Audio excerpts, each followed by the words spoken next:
அழுதார்கள். சில பேர் தேம்பி தேம்பி அழுதார்கள். பொதுமக்கள் ஐயோ ராமதாஸ் ஐயாவுக்கு இந்த மாதிரி ஆயிடுது, அவர் நலம் பெற வேண்டும்,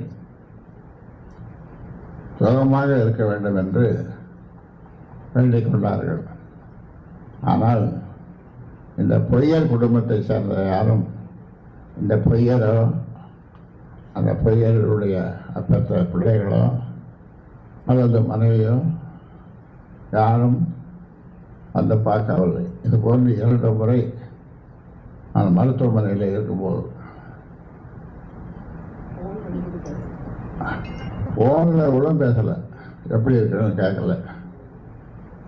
ஒரே ஒரு முறை அவங்க அம்மாவை மட்டும் வந்து பார்த்தார்.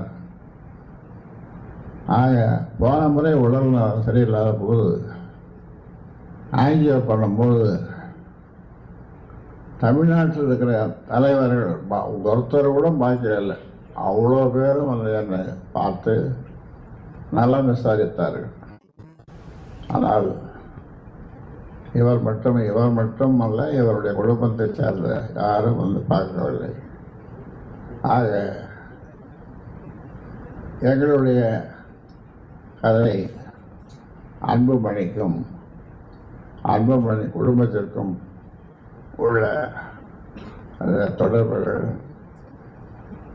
அதை சொல்ல வேண்டும் என்று சொன்னால் அந்த வேதனையான செயல்களை எல்லாம் சொல்ல வேண்டும் என்று சொன்னால் நேரமாகும். நீங்களும் நிறைய நேரம் காத்திருக்கின்றீர்கள். அந்த பச்சோந்திகள் என்னை பற்றியும் ஓய்வறியா உழைப்பாளி தியாகச்சம்மல் ஜி.கே. மணியை பற்றியும் என் குடும்பத்தை பற்றியும் தாறுமாறாக பேசி வருவதை அவர்கள் அழுவார்கள், கண்ணீர் வடிப்பார்கள்.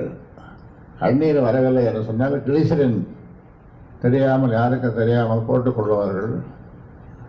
அதை பார்க்கின்ற பொதுமக்கள் ஐயோ இந்த பிள்ளை இப்படி அழுது, 3 மாத குழந்தைய வச்சுட்டு இது ஓட்டு கேட்குற, சரி ஒரு ஓட்டு போட்டுரும் என்று சொல்லுகின்ற அளவுக்கு நடிப்பு திறனிலே தலை சிறந்தவர்கள். நடிப்பும் பொய் பேசுவதிலும் மிக சிறந்தவர்கள். கூசாமல் பொய் பேசுவார்கள்.